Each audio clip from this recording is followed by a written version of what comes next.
విశ్వనగరంగా గుర్తింపు పొందిన హైదరాబాద్ ప్రగతిని రేవంత్ సర్కారు మసకబారుస్తోందని BRS working president KTR fire అయ్యారు.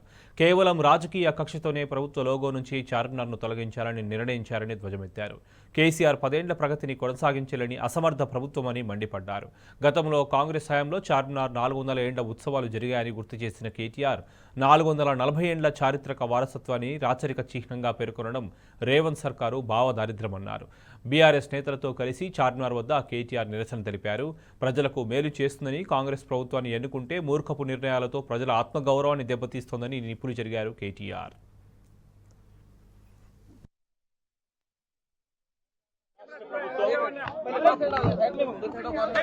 తెలంగాణ రాష్ట్రం ఏర్పడిన తర్వాత 10 సంవత్సరాల దశాబ్ది ఉత్సవాలు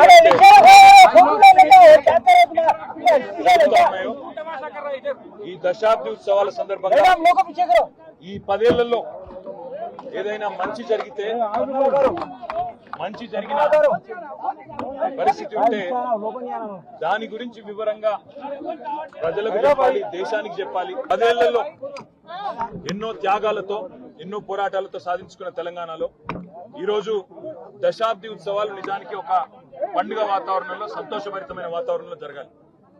మరి 10 ఏళ్లలో సాధించిన ప్రగతిని కాదని, 10 ఏళ్లలో జరిగిన పనిని కాదని, అభివృద్ధిని గుర్తించలేని ఒక మూర్ఖ మొండి వైఖరితో కేవలం కేసీఆర్ గారికి పేరు రాకూడదు, కేసీఆర్ గారి పేరు వినబడకూడదు అనే ఒక మూర్ఖపు ఆలోచనతో కాంగ్రెస్ ప్రభుత్వం ఏదైతే ఉందో ఇవాళ గత 10 ఏళ్లలో జరిగిన ప్రగతిని కానరానియకుండా, గత 10 ఏళ్లలో జరిగిన పనిని కానరానియకుండా కొన్ని మూర్ఖపు నిర్ణయాలు తీసుకుంటా ఉంది.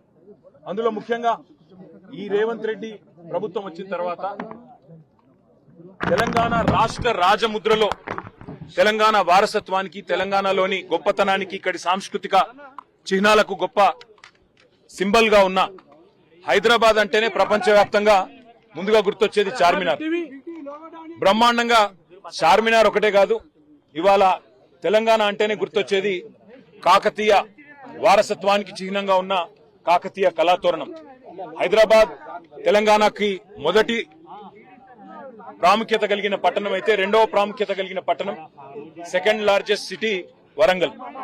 అదేవిధంగా ఓరుగల్లు సామ్రాజ్యానికి, అదేవిధంగా మన సాంస్కృతిక వారసత్వానికి చిహ్నాలుగా ఉన్న కాకతీయ కళాతోరణాన్ని, చార్మినార్ ను తొలగించాలనే మూర్ఖపు నిర్ణయం ఏదైతే ఉందో ఈ ప్రభుత్వాన్ని, దీన్ని మేము తీవ్రంగా నిరసిస్తున్నాం, తీవ్రంగా ఖండిస్తున్నాం. చార్మినార్ ను తొలగించడం అంటే ప్రతి హైదరాబాద్ ని అవమానించడమే, ప్రతి ఒక్కరిని కూడా తప్పకుండా అగౌరవపరిచినట్టే అవుతుంది. రాష్ట్ర ప్రభుత్వానికి మేము చేసే డిమాండ్ ఒకటే, మిమ్మల్ని ఎన్నుకున్నది ప్రజల బతుకులు మార్చమని, ప్రజలకు మేలు చేయమని, పథకాలు అమలు చేయమని, ఇచ్చిన వాగ్దానాలు నిలబెట్టుకోమని.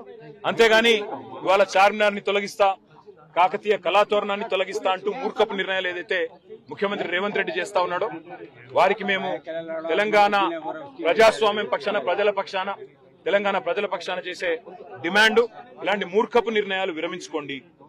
ప్రజలతో అనవసరంగా ప్రజల ఆత్మగౌరవాన్ని దెబ్బతీసే విధంగా, తెలంగాణ ఉద్యమకారుల ఆత్మగౌరవాన్ని దెబ్బతీసే విధంగా వ్యవహారం చేయకండి. మీరు కనుక విత్డ్రా చేసుకోకపోతే తప్పకుండా ఇటు హైదరాబాద్ లో గానీ, అటు రాష్ట్ర వ్యాప్తంగా గానీ మరి తెలంగాణ వాదులు, తెలంగాణ ఉద్యమకారులందరూ కూడా దీన్ని వ్యతిరేకిస్తారని మళ్ళొకసారి తెలియజేస్తూ, ఇవాళ చార్మినార్ దగ్గర కూడా ప్రత్యేకంగా వచ్చింది. ఎందుకంటే మరి హైదరాబాద్ అనగానే గుర్తొచ్చేది ప్రపంచవ్యాప్తంగా చార్మినార్. అట్లాంటి చార్మినార్ కు 440 సంవత్సరాల పైచిలుకు చరిత్ర ఉన్న చార్మినార్. ఇంకొక మాట కూడా నేను గుర్తు చేస్తా ఉన్నా, సరిగ్గా 1991లో ఆనాడు కాంగ్రెస్ ప్రభుత్వం ఉంది.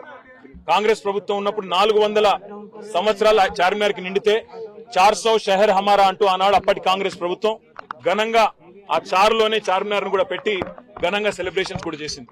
మరి ఆ రోజు కాంగ్రెస్ ఏమో చార్మినార్ అంత ఘనంగా కీర్తిస్తే ఈ రోజున్న కాంగ్రెస్ ప్రభుత్వం ఎందుకు వ్యతిరేకిస్తున్నది అనేది ముఖ్యమంత్రి చెప్పాలి.